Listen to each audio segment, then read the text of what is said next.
अच्छा चलो ठीक है, कोई बात नहीं।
जरूर।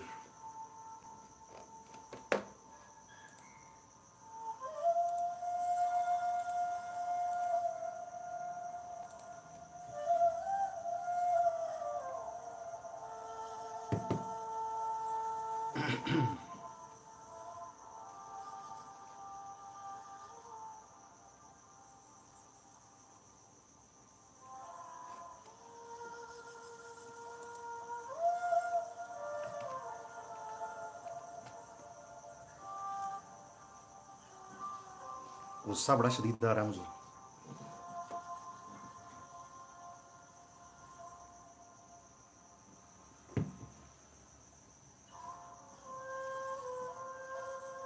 जब गुस्सा आता है ना मुझे, तो मैं क्या करता हूँ वैसे अमूमन गुस्से में क्या करता हूँ? अगर कोई ऐसा हो जो मेरी बात को सुनकर समझ सकता हो, तो फिर मैं बहुत ज्यादा बोलना शुरू कर देता हूँ। लेकिन अगर कोई समझ नहीं सकता, तो फिर मैं खामोशी इख्तियार कर लेता हूँ। वैसे अमूमन क्या करना चाहिए?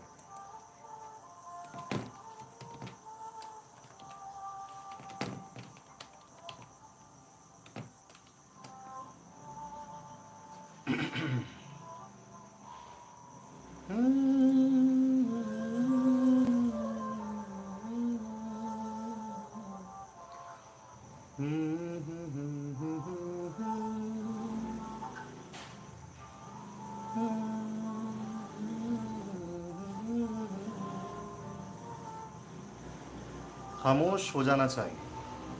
रहमान जो गुनगुना रहे हैं वो गा लें। नज्म सुनाने का मन कर रहा है, नज्म सुनाता हूँ। देखते हैं कि वापस मैं माहौल में जुड़ पाता हूँ या नहीं। लेकिन ये तो तय है कि लाइव जो है वो 12 बजे तक तो करनी ही है हर सूरत में।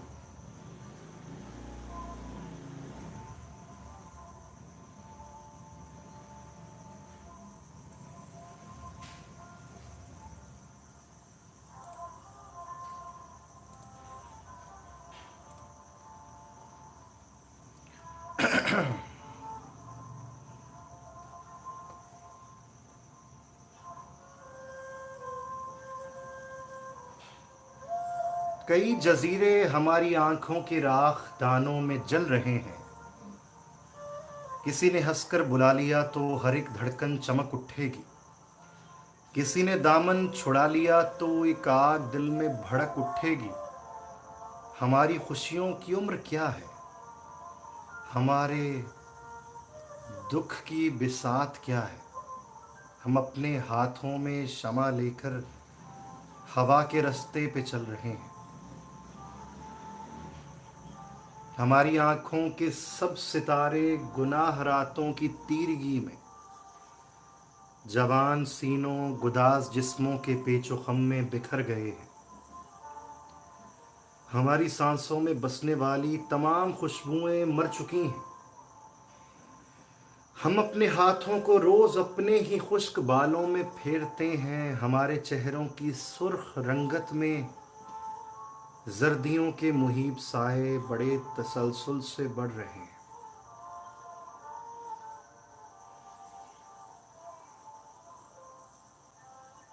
हमारी पैंटों की पेटियों के पुराने साइज बदल रहे हैं।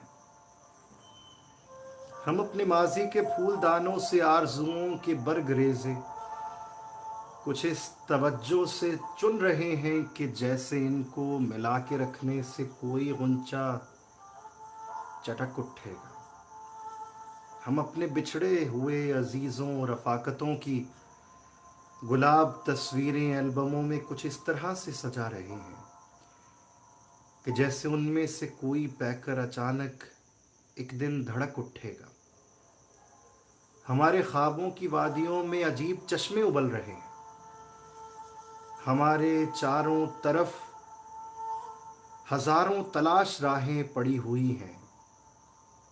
कहीं दरीचे खिले हुए हैं, कहीं सलीबें गड़ी हुई हैं।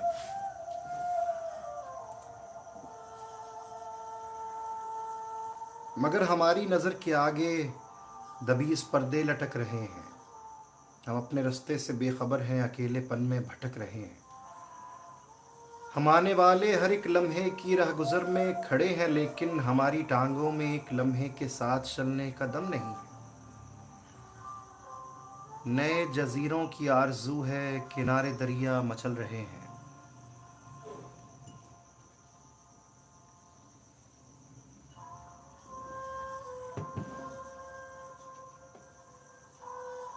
खुले दरीचों में, चिलमनों में, हुजूम सड़कों में, होटलों में हजार चेहरे हमारी आंखों की खिलवतों को संवारते हैं। किसी के आरिज़, किसी के गेसू हमारे ख्वाबों की वादियों को बहार बन के निखारते हैं। मगर हमारे करीब आकर हर एक चेहरे की खुशनुमाई बदन के लफ्ज़ों में बोलती है, हमारे ख्वाबों को रोलती है। हम अपनी आंखों पे हाथ रखे फना के रास्ते पे चल रहे हैं। हमारे जिस्मों के सर्द खाने अजल के शोले में जल रहे हैं। मगर हमारी नज़र के आगे दबीस पर्दे लटक रहे हैं।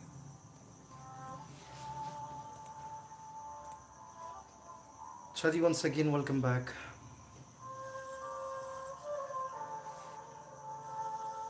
गुस्से का इजहार कर लेना चाहिए। कभी कभी गुस्से में शोर मचाना भी लाजिम हो जाता है।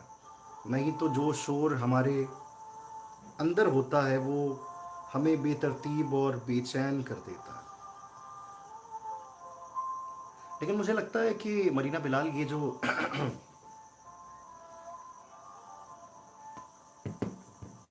वो दुख हो या गम हो या गुस्सा हो, उसको अगर पॉजिटिव वे में एक ख़ास तरीके से अगर इस्तेमाल किया तो वो आपके लिए बहुत फ़ायदेमंद हो सकता है। आने जाने वाली हज़ार रुतों में हज़ार लोगों ने यही बातें की हैं, बल्कि जो मैंने सीखी हैं, जो मुझे महसूस हुई हैं, मुझे ऐसा लगता है कि जैसे हम दुख में जितना सीखते हैं ना, इतना हम किसी भी कैफियत में, किसी भी वक्त में नहीं सीखते। हम खामोशी में चीज़ों को अपने अंदर बसा के जितना सीखते हैं ना, वैसे हम सीख ही नहीं सकते। यकीन करें, हमारे अपने अंदर इतनी सख्त नहीं है, हमारे अपने अंदर इतनी कुव्वत नहीं है कि हम अगर उसको निकाल कर बाहर फेंक दें और फिर हम ये सोचें कि हम उस चीज़ से बरी ज़िम्मा हो सकते हैं, तो ऐसा भी पॉसिबल नहीं, ऐसा भी मुमकिन नहीं। लेकिन मुझे लगता है कि जैसे जैसे वो हमारे अंदर गुस्से की आग को और ज़्यादा भड़काता है ना, जैसे जैसे वो हमारे अपने अंदर दुख के मौसम को और ज़्यादा गहरा करता है, बादल को और ज़्यादा गदला करता है, उसी वक्त हमारी ज़िंदगी में कुछ चीज़ें वो तय कर देता है।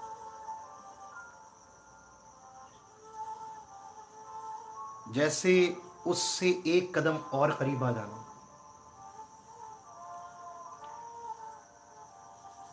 जैसे अपनी आंखों के सामने से वो रास्ता देख लेना जो सीधा वहां तक लेकर जाता।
कभी कभी किसी की निगाहें याद आ जाती हैं,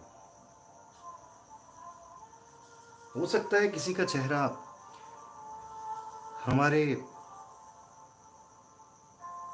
डेस्कटॉप की जीनत बना हो सकता है किसी का चेहरा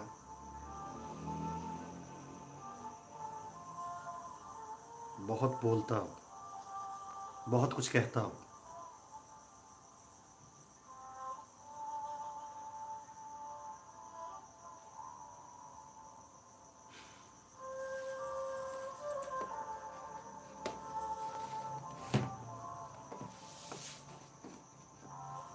मरीना बिलाल, लफ्ज़ ख़त्म होने पे मैंने एक बात कही थी रेडियो पे, वो क्या है ज़रा लिख कर बताएं मुझे। अगर आपने सारे प्रोग्राम्स मेरे सुने हैं तो वो बात याद होगी आपको। वीडियो के हवाले से लफ्ज़ ख़त्म होने पे जो मैंने बात की थी, अगर मेरे लफ्ज़ ख़त्म हो गए तो मैं क्या करूँगा, बताएं ज़रा।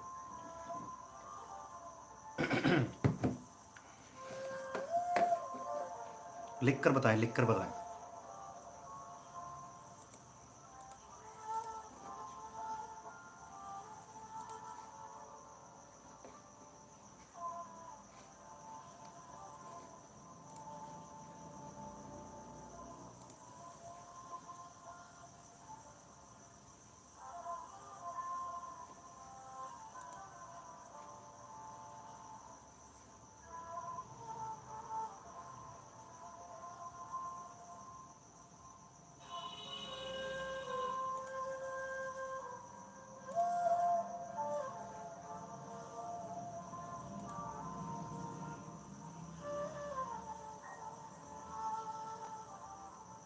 हम्म। बिल्कुल सही कहा है। जिस दिन लफ्ज खत्म हो गए ना मरीना बिलाल, उस दिन इस दुनिया में मेरा भी आखिरी दिन होगा।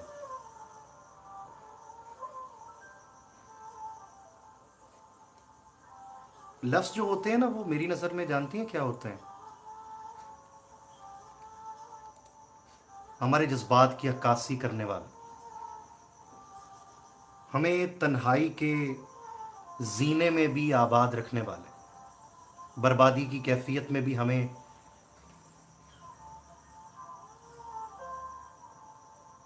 आबाद करने वाले। इंसान बर्बाद होकर ये समझता है कि जैसे उसके लिए इस दुनिया में जीने के लिए और कोई चीज़ नहीं बची। लेकिन यकीन करें, बड़ी सच्चाई से कह रहा हूँ,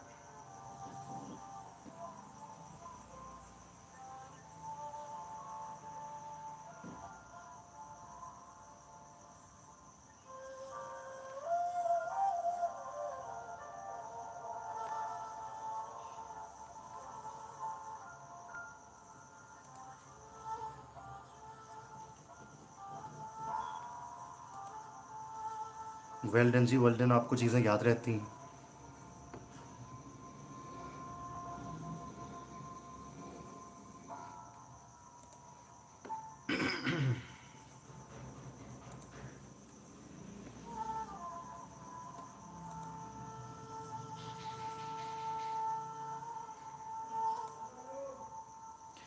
वो रेडियो है और ये तो मेरा अपना प्लेटफॉर्म है ना।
कुछ किया जाए ना सोचा जाए, कुछ किया जाए ना सोचा जाए, मुड़ के देखूं तो देखा ना जाए।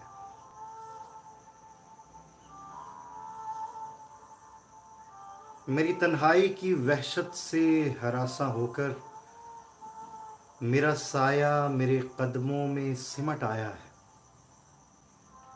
कौन है फिर जो मेरे साथ चला आता है? मेरा साया तो नहीं। किसकी आहट का गुमां यूं मेरे पाँव की जंजीर बना जाता है। दूर ता हद्दे नजर शहर के आसार नहीं, और दुश्मन की तरह शाम तलवार लिए सर पे चली आती है।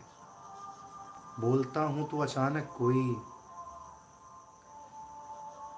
मेरी आवाज में आवाज मिला देता है, मुझको खुद मेरे ही लफ्जों से डरा देता है।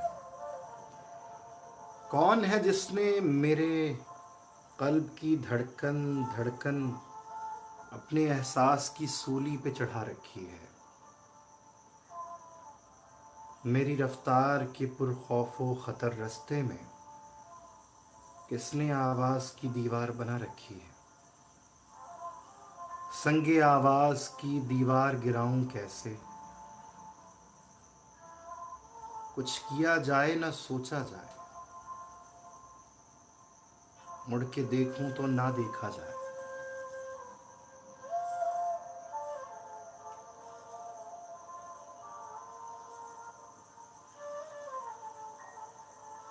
बाज़ों का तन्हाई भीड़ के अंदर ना इस तरह से आपको आ लेती है, उदासी इस तरह से आपके दिल के ऊपर अपना घर बना लेती है कि भीड़ में बैठे हुए भी ना आप बिल्कुल वीरान हो जाते हैं, तन्हा हो जाते हैं। और ऐसी कैफियत का जो सामना है ना, वो मुझे बार बार करना पड़ता है। पता नहीं कितनी बार और करना पड़ेगा। ऐसी सिचुएशन में बाज़ औक़ात पसीना आने लग जाता है, किसी डर से, किसी खौफ से नहीं, बस यूं ही अचानक जैसे उसका कोई बुलावा है, उसकी कोई मुलाकात का वक्त है।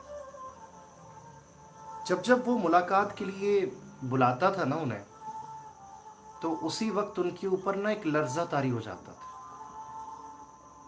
कांप कर रह जाते थे। आपने सुना होगा वो तूर कैसे जल गया।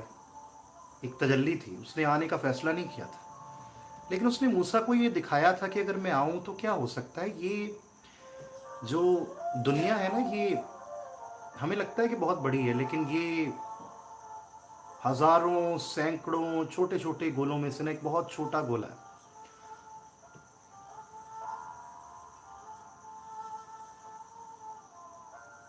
हमारे स्पेस में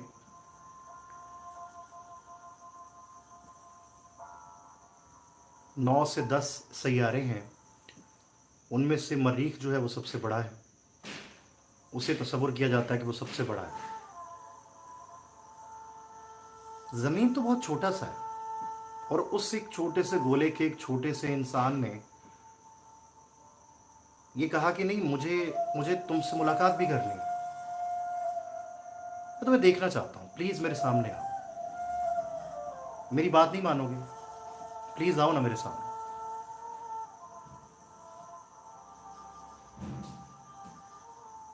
देखा, बाज आ जा मूसा। नहीं, नहीं। उसने कहा, नहीं, मैं देखना चाहता हूँ, प्लीज़ मेरे सामने आओ, प्लीज़ मेरे सामने आओ। वो बड़े ना गुस्सैल तबीयत के थे, वो गुस्से से अपनी बात मनवा लेते थे, और रब को प्यार आ जाता था उन पे। नबी भी हैं, रसूल भी हैं, मूसा अलैहिस्सलाम। ये वही नबी हैं जिन्होंने जिक्र किया था कि अगर तू बना सकता है तो मैं भी बनाऊंगा, मुझे भी बनाना। उसने कहा, ठीक है मूसा, बना ले। इंसान, यानी कि अगर तू एक इंसान को बना सकता है तो मैं तेरा ही नबी हूं, मैं भी बना सकता हूं, मैं भी बनाता हूं। कहा, नहीं मूसा, तुम नहीं बना पाओ। लेकिन उन्होंने बना लिया था। लेकिन फिर वो ऐसा खूनखार किस्म का जानवर, ऐसा दरिंदा बन गया था वो उनके हाथों से, कि वो सबको मारता फिरता था, हर तरफ तबाही मचाता फिरता था। तो फिर मूसा ने रिक्वेस्ट की कि या अल्लाह, मेरा ये काम नहीं है, ये तेरा ही काम, तू ही बना सकता, तू ही कर सकता। तो ऐसी सूरत हाल में जब इंसान बहुत ज़्यादा अकेलापन महसूस करे, मुझे लगता है कि उसका बुलावा होता है, उसका आपके साथ मुलाकात का वक्त तय होता है, मिलना तय होता है। और मेरे ऊपर जब जब ये कैफियत आती है, मैं यकीन करें कि बिल्कुल ये जो रोशनियाँ हैं, ये अमूमन मुझे बहुत बुरी लगती हैं, लेकिन इस टाइम मुझे लगता है कि ये रोशनियाँ होनी ज़रूरी हैं, क्योंकि इनके बग़ैर मैं और ज़्यादा डीप और ज़्यादा गहराई में उतरता चला जाऊँगा, और उससे बाहर निकलना ज़रा मुश्किल हो जाएगा। लेकिन वही बात है ना, कुछ किया जाए न सोचा जाए, मुड़ के देखूं तो न देखा जाए।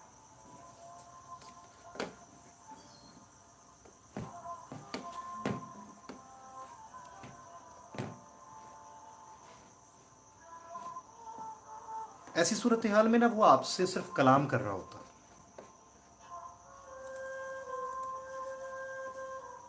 आपसे ही बात कर रहा होता।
फिर होगी मुलाकात इंशाल्लाह।